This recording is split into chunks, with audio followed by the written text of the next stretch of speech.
It's time to accelerate. Hi, I'm your host, Andy Paul. Join me as I host conversations with the leading experts in sales, marketing, sales automation, sales process, leadership, management, training, coaching, any resource that I believe to help you accelerate the growth of your sales, your business, and most importantly, you. Hello, and welcome to Accelerate. I couldn't be more excited to talk with my guest today. Joining me is Ann Miller. She's an expert in the use of words that help you sell. She's a speaker, coach, and author of books including Metaphorically Selling and The Tall Lady with the Iceberg, The Power of Metaphor to Sell, Persuade, and Explain Anything. While it's often true that actions speak louder than words, that is not always the case in sales. Action without value or action without content is meaningless. And as I've written about in my own books, in today's hyper-competitive markets where products and services are often perceived to be interchangeable commodities by buyers, the first meaningful line of differentiation is the sales rep. And in those moments when the customer is waiting for you to open your mouth and say something, what you say and how you say it will make a big difference in your ability to win the order. And my guest today, Ann Miller, is going to share some tips about how to become a more effective and persuasive seller. So Ann, welcome to the show. Hi, thank you very much. It's a pleasure to be here. So tell us a little bit about you. How'd you get into this field and how'd you get into becoming an expert with persuasive language? I'm one of those people who has a checkered career. I started out as a teacher, left after a couple of years, and had odd jobs on Wall Street of all places, quite by accident. Wound up working at a magazine that fed Wall Street and selling advertising, and that was the second sales job. And then someone took me to a seminar. And I said, wow, that's what I want to be doing. So I moved into the training and speaking industry early on and have been in it for a number of years. And as for the metaphors, I was running a program on presentation skills. And during the course of the program, I mentioned how metaphors and analogies and stories are very powerful ways to get your message across. And one of the women in the class, it was Business Week, she said to me, is there a book on this? And I looked at her and I said, not yet. Yeah, give me a few months and we'll get that taken care of. Well, I've always been interested in language. I was an English major. I was an English teacher. And I could always write well. And I thought this is really an important area to focus on for precisely the reasons you said earlier, that things are becoming so competitive and so commoditized, and people have such short attention spans, that if you don't say things effectively, then you lose people. I think it was Lee Iacocca who said, you can have great ideas, but if you can't communicate them, you don't have anything. Right. I totally agree with that. And I think that increasingly, again, in this, when people are distracted and really busy, and they're giving you some of their time, if you don't take advantage of that, if you don't create that powerful first perception that draws them to you, then you're not going to get any more of their time. You'll have wasted your opportunity. So what I like about what you're doing, and that's why I want to really delve into it, is that I think too often salespeople are sort of relying on technology or a process or something to help them. But the fact is that if they really want to make a difference in their results, they need to focus on those things that are really under their direct control. And, certainly product knowledge is under their direct control. They can invest in learning about sales. They can read books. They can learn about customers they're selling to and the marketplaces they serve. And language is certainly one of those areas that's under their direct control that they can improve in. Absolutely. And I always say that people make choices about what, you make choices every day, what to wear, where you're going to go, but people don't think about the choices they make when they speak. A lot of people I see just regurgitate facts and features and this is how we do it, and this is our history, and these are our clients, and aren't we wonderful? And they're on this sort of automatic, little track that they're on. Sorry about that. They're on. Yeah, it's sort of indelicately called show up and throw up. Exactly. They don't think. I always say engage mind first before mouth. They don't think. And then they sound like everybody else, and they wonder why they don't get the business. So what is the key? Because, again, this is a topic near and dear to my heart. I've spent a good portion of my second book writing about this. Mm-hmm. How do you get people to think? Okay. Well, it's not so much how to get them to think. I mean, it is to get them to think. But first you have to get them to see what you're talking about. You know, there's so much being written now about neuroscience and what it's discovering about the brain. And when I read this stuff, I just laugh because all this neuroscience stuff is simply validating what mankind has known since the beginning of time, from the cavemen on the walls to Aristotle, to Aesop's fables, to the Bible.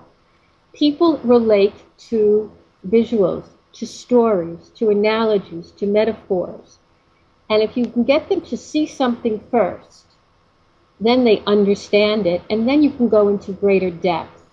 The brain is very visual. It loves metaphors and analogies. Like, I call it brain candy. Mm-hmm. And one of the great examples, have you seen the new movie, The Big Short? Not yet, no. Oh, good movie. Go see it. Everyone read the book, but I haven't seen the movie. Well, it's a perfect example of what I'm saying. The movie deals with subprime mortgages, synthetic mortgages, CDOs, really complex financial instruments. And how do they explain it? Well, there's one great scene, and I'm not spoiling this for anybody, where I think it's Ryan Gosling comes in and he is explaining why the subprime market's going to go to hell in a handbasket. And he uses a series of blocks, like a building. And the top floors are AAA rated bonds. And the bottom floors are the cheap junk bonds, you know, B minus bonds. Mm-hmm, mm-hmm. And he begins to pull out a block at a time from the bottom. Well, if you pull out one block, nothing much happens. If you pull out 2 blocks, nothing much happens. But it doesn't take too long before you pull out enough blocks, the entire building collapses. And that's why, and that's how he uses, that's how he explains why the subprime market is going to die. Because it only looks like it's good from the top floors, but it's really rotten to the core. I know I'm mixing my metaphors there. But it's a great example of how to explain something complex, how to simplify it. And the result is that you get other people to act on that. Once somebody understands that, then they can take action. Sure, but the issue about thinking that I was talking about is how do you get salespeople to think? It's not. I know you want to get the customer to see, but as you described the problem, you know, salespeople, they show up, they throw up, and again, we're talking about some number, not uniformly everybody. But the key is they have to be aware of the actions they're taking are deliberately doing something, right? I'm going to be deliberate about my use of language. How do you work with salespeople to get them to reach that point where they're thoughtful and mindful about the words they're using? Well, if you say to somebody, I have this new gadget. It's a really great gadget. You'd love it. You have no idea what I'm talking about, right? But if I say, and I want you to invest in this gadget, it's fantastic. And I go on and on about this gadget, you have no idea what I'm talking about. But if I say, I have this new gadget, and it's just like an iPhone, or it's just as exciting as an iPad, well, suddenly you wake up, right? You get it. Because you have associations with an iPhone and an iPad that are pretty positive. So while you may not understand everything about this gadget, now you're willing to listen to me because I tap something inside you. And the way to get salespeople to, I mean, you just say that to salespeople. The way to get salespeople to focus on what they're saying is to tell them, look, you're supposed to focus so much on your clients. Your bosses tell you know their industry, know their business, know their challenges. But you also have to know how people think, how they process information. And that has to factor into what you say. So the more visual you can be, the more you can help the other person see in their minds what you're seeing so clearly in your minds, the greater the chance you have to make your sale. So the metaphors, the analogies, the stories, they build common ground for understanding. Mm-hmm. Mm-hmm. You know, and then I give people a couple of examples that are really simple to get because I have to model what I'm selling, right? So I know most people have been in this situation where they would like to get someone to test their product, right? Test the Right. product. You're happy with who you're seeing, that try my product. And the buyer says, no, no, no, we're very happy. Oh, but you'll love my product. Try my product. No, no, no, we're very happy. So the buyer has this block. He sees that he's pretty satisfied. He's not really seeing what you're talking about. One of the best analogies that people have used is to say, look, let me ask you a question. Do you play tennis? Or you've seen the game of tennis played? Or golf? Yes. Okay. So let's say it was tennis, right?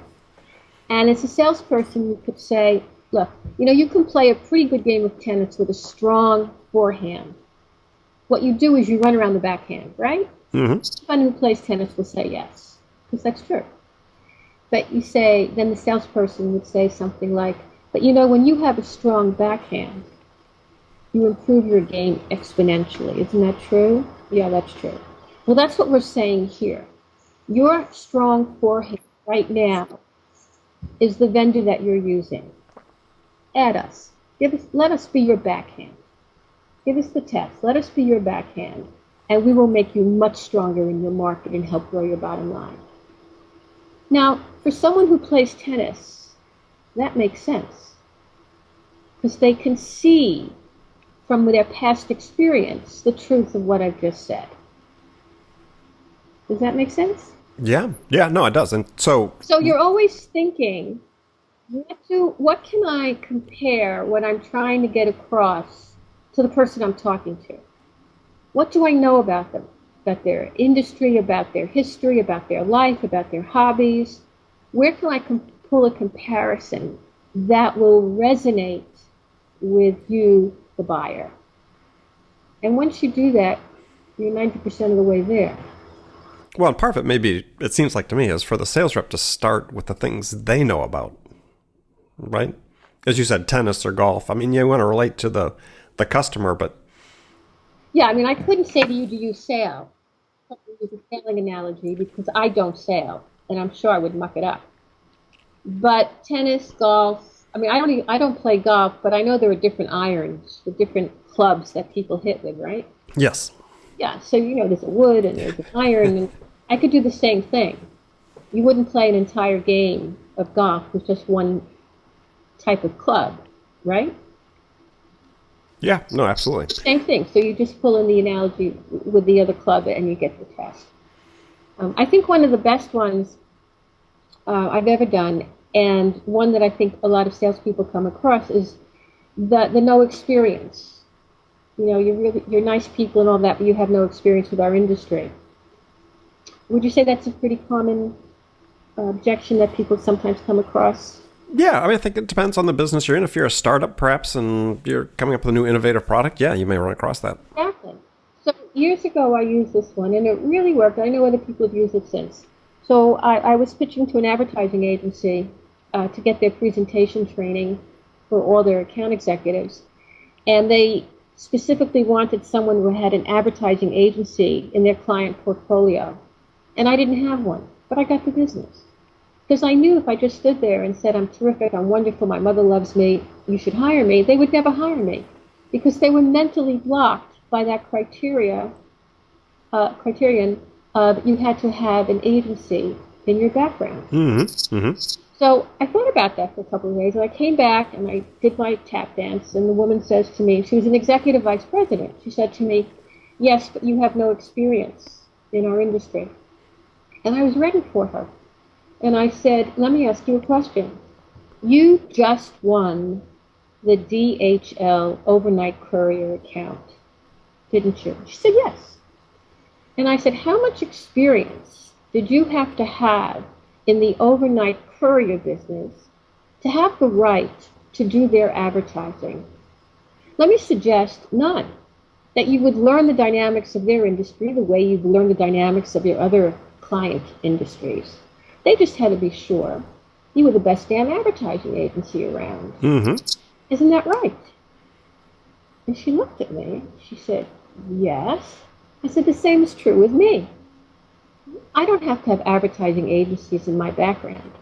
I have the military, I have financial, I have media, I have professional service companies in my background. Okay? You just have to be sure that I'm the best damn presentation consultant around. I'll learn the dynamics of your industry the way I did the others very quickly.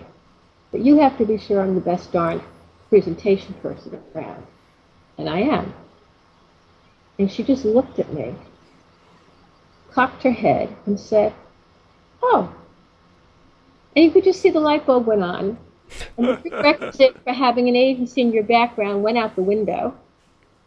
And I was really modeling what I was selling, basically. Sales training. And I got it. And they were a client for years. I made thousands of dollars with them.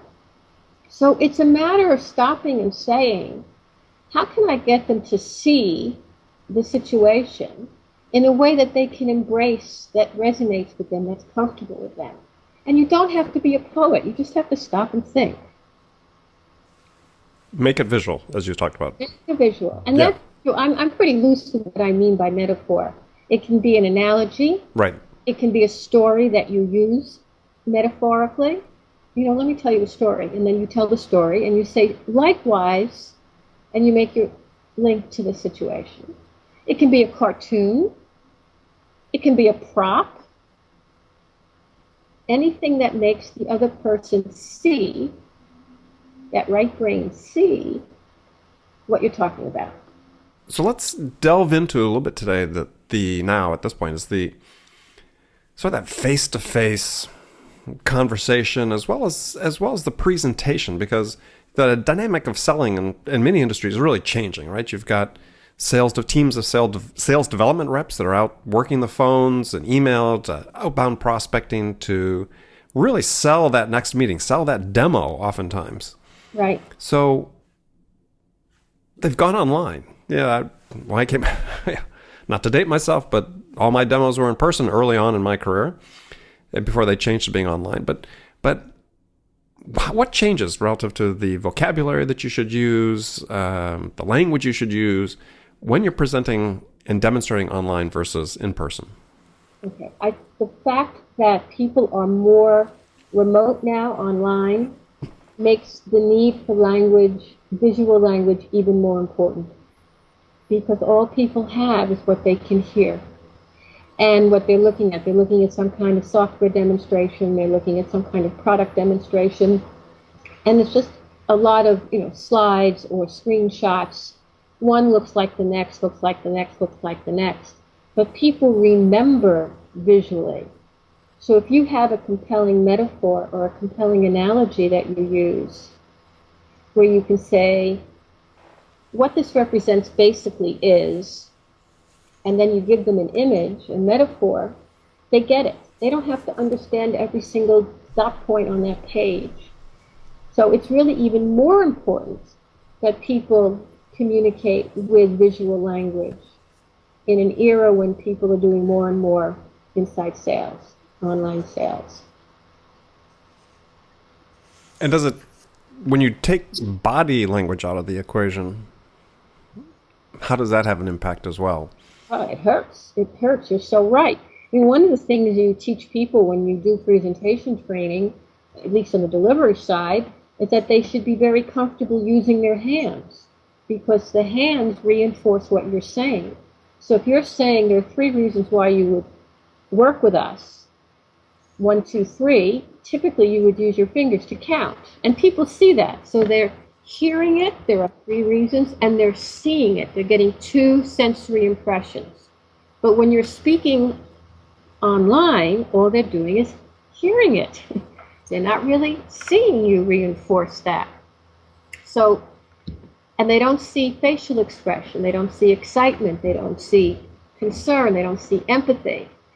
So you've got to be as visual as possible and as involving as possible when you're doing online presentations. So, maybe 2 questions come out of that. Now there's more video for the virtual presentations. And they also, though, tend to be fairly static. And, what are you seeing in terms of sort of best practices when you've got these, desktop to desktop, screen to screen presentations where you're actually seeing the person is sometimes where the motions that you might do in person maybe aren't appropriate for when you're remote like that. You mean when they're seeing each other, like you and I could see each other? Yeah. Well, you still need to use your I mean, it depends how much they're seeing. If they're just seeing a face, it doesn't really do very much. Mm-hmm. If they're seeing all of you, you still want to gesture. And when you're online and they don't see you, even when they do see you, you really should use your hands gesturing. It's what they tell you to do when you're on telephones also. Because when you don't gesture, your voice tends to go down into a monotone and you don't even know it. Right. So even though someone can't see you, you should be using your hands to make your points because it will add natural inflection to the voice.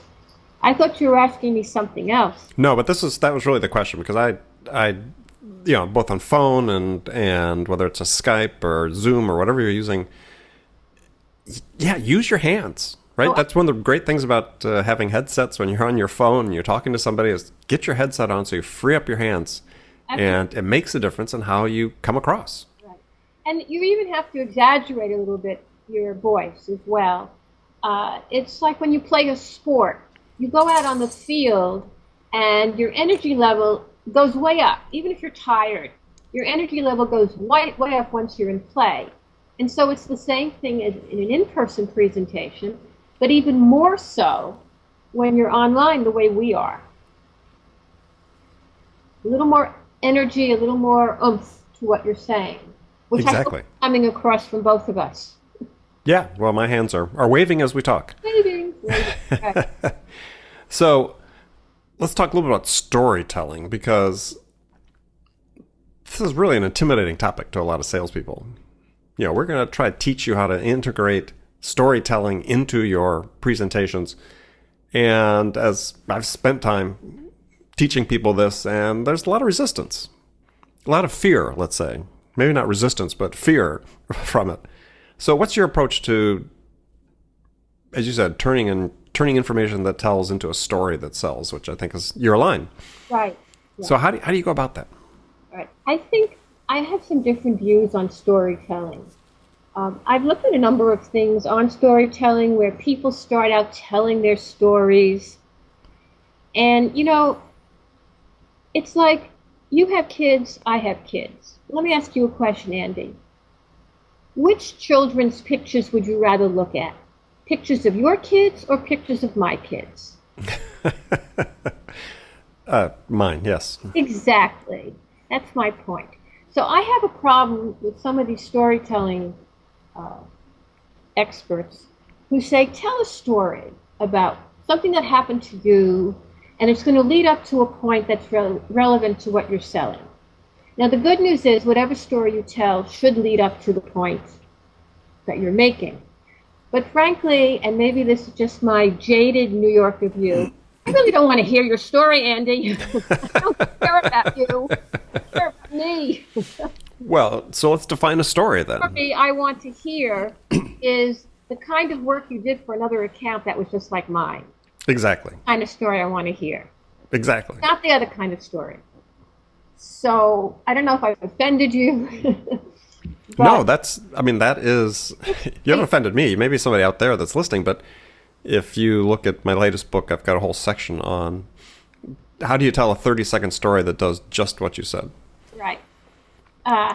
Exactly. I don't know. Customers prospects don't have an unlimited appetite for listening to you talk. So no, they don't. The stories, one of the reasons to use metaphors and analogies is it's a way to more quickly convey information that people can quickly understand. Right. And I used the metaphor with you, right, when I asked you about the kids. Whose kids would you rather pictures you'd rather look at? And I think I made my point very quickly. No one wants to hear. There's some people, all those amiable people who might want to hear about your life story. But given what we said at the top of this interview, that people have very little attention spans, they're pressed for time, unless you're having lunch with them or you're at a cocktail party. If you're in a business situation, I think most people really would like to hear stories that are only relevant to what their issues are. Yeah, no, absolutely. It was I never get this quote exactly right, but a saying from John Steinbeck saying that, unless you're telling a story that's about the listener, they really don't have time to listen. Exactly. That's a very good quote. I hadn't heard that one. I'm going to steal it. Well, I can get you the exact quote later on. That was a very abbreviated and abridged edition. Right.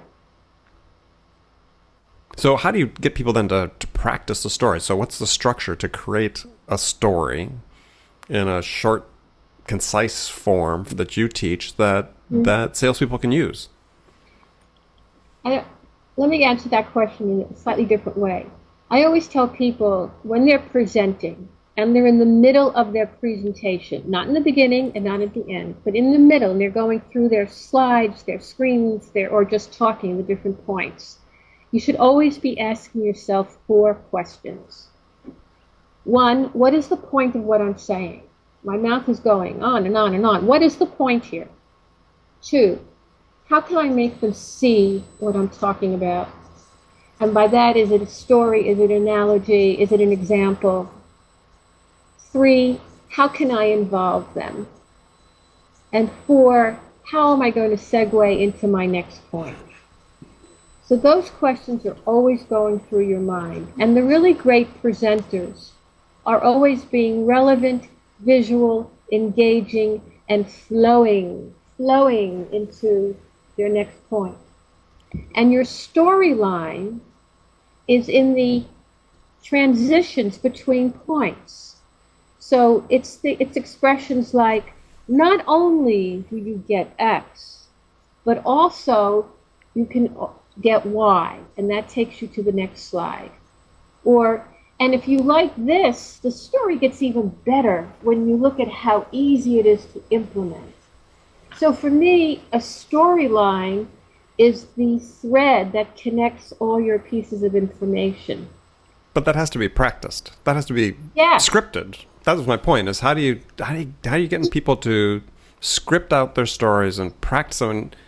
And I may say, look, all we have to do is tell people to do it, and they do it, but it's not quite that simple, right? The concept is you practice. You put your screen, your shots together, your slides together. Okay, so it's done in layers like a cake. The first thing is, assemble your information, put it in the order you think that's right. Make sure you have an introduction that engages, and that's worth a whole other program, and a summary that locks it up. But in the middle, say to yourself, okay, I'm talking about this on the first slide. Okay, how am I going to get to the next slide? What's the logic here?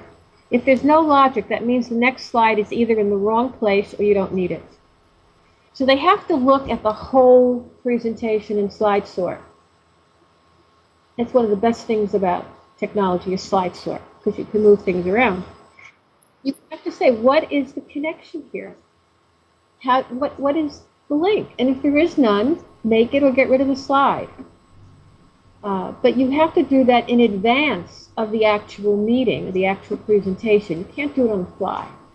No, and you actually have to practice out loud, not just in your head, practice out loud what you're going to say. Exactly. I was just doing some coaching for a financial institution where they were speaking to their clients, their annual client meeting of investors. Mm-hmm. And they had all their slides. And that's what we did. The headlines were terrible. What was the point that belonged on the headline, on the slide? You're moving from this slide to this slide, but what's the connection? Why am I moving there with you? What are you trying to say? So it's really stepping back and looking at the thread of your storyline and making sure it makes sense. And then practice. Right. Yeah, I mean, you can never have too much practice almost for a presentation. And if it's been a while since you've given it, you really have to double down and practice again. Don't assume that you remember the flow or that you remember your cues moving from one part of your story to the next. It needs to be coherent, and you need to practice it. Make sure it flows. That Steve Jobs was reputed to have spent hours and hours practicing before he did a presentation. Sure. The reason why he was effective. Yeah. I mean, he was charismatic and incredibly bright, but at the end of the day, when you're talking about giving a presentation, he practiced. you practice it. That's what makes it good. Yeah, and I really feel sorry for salespeople because I think they take their cue from sales managers, and a lot of sales managers just don't have that as a standard practice, where we practice before we go in for a big meeting, or we practice our demos to make sure that they are really flowing and effective, because they see that as a waste of time. It's not a waste of time. Well, so yeah, here's a question that has to be asked and answered for every presentation, every demo, every sales interaction with a prospect is, what value am I delivering that's going to enable them to move at least one step closer to making a decision? And if I can't identify these sources of value in the information that I'm presenting, then I got to go back and rework my story so that they're there. Right. Because otherwise it's a colossal waste of time for the prospect. And as you had mentioned earlier, every interaction is being judged, and you're not going to be judged well, and you're going to lose momentum and lose perhaps the opportunity even to deal with the prospect. Yeah. Let me give your listeners a little tip. I find that many people think that their value, their message, is the agenda. Then we'll be covering the following 3 things. Or their message is 3 features of their particular software or product. And that, of course, is not the value. Those are simply features of it. Mm-hmm. But if they could make themselves imagine that they're at the end of the presentation or demo, and they're saying, so in summary, Andy, the key thing to remember is, very often, when they finish that sentence, they'll be closer to the value Mm-hmm. they were at the beginning. And then they can take whatever they say at that point and plug it into the beginning, so that somebody listening is listening for a proof statement of that value as someone goes through it. But very few people really, really give value. Their message tends to be a list of features. That's a great tip. Start at the end. Start at the end. Excellent. I like it. Oh, good. Well, so now we're going to go into the last segment of the show. I've got some questions for you. So rapid fire questions. You can give me a 1-word answer. Actually, the first one you have to give a more elaborate answer. But after that, you can give me a 1-word answer. So here's the first question. So a hypothetical scenario. You've been hired as a new sales manager at a company whose sales have stalled out. And the senior manager is really anxious for things to turn around in a hurry. What 2 things would you do on your first week on the job that could have the biggest impact? As the new sales manager? Yep.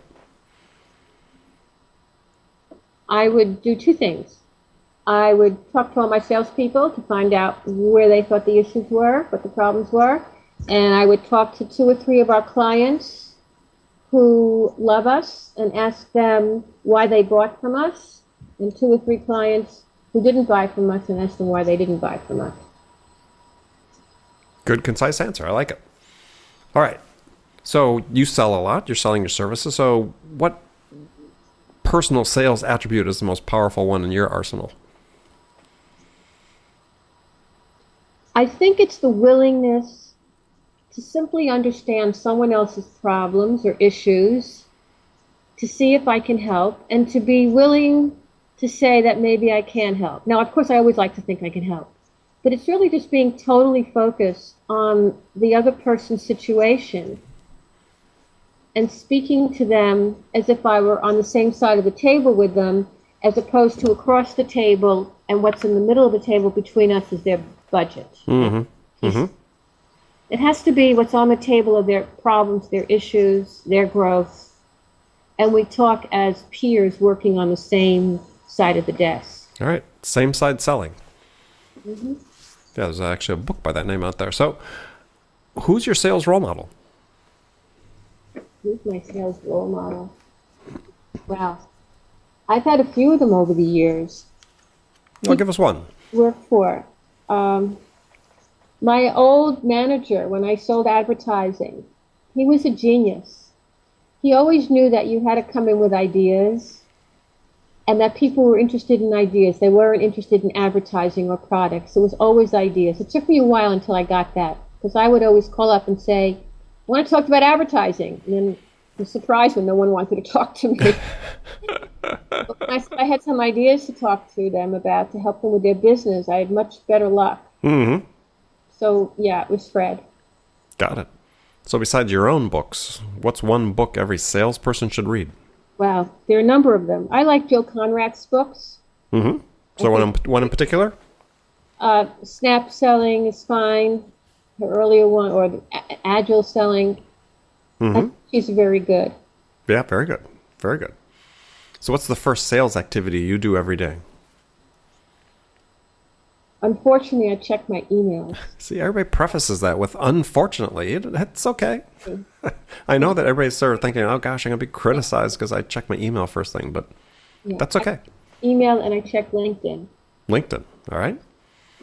So what's the one question, this is your last question, what's the one question you get asked most frequently by salespeople? What's the secret? How can I be a great presenter? And the answer is? There is no secret. You just have to understand what's going on. And then once you understand it, you can make it happen also. Okay, perfect. Well, good. I want to thank you for being on the show today. My guest has been Ann Miller. Ann, how can people learn more about you? Website is www.annmiller.com, and Ann is spelled with an E. There's a blog, and there's a Metaphor newsletter that they can sign up for. And the book is available on Amazon. The Tall Lady with the Iceberg is the updated version of Metaphorically Selling. So it's The Tall Lady with the Iceberg on Amazon.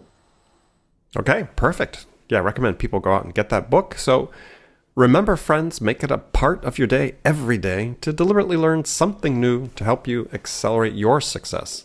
Subscribing to this podcast is an easy way to do that, because then you'll make sure you don't miss any of our conversations with top business experts like our guest today, Ann Miller, who share their expertise about how to accelerate the growth of your business. So thanks for joining us, and until next time, this is Andy Paul. Good selling, everyone. Thanks for listening to the show. If you like what you heard and want to make sure you don't miss any upcoming episodes, please subscribe to this podcast on iTunes or Stitcher.com. For more information about today's guest, visit my website at andypaul.com.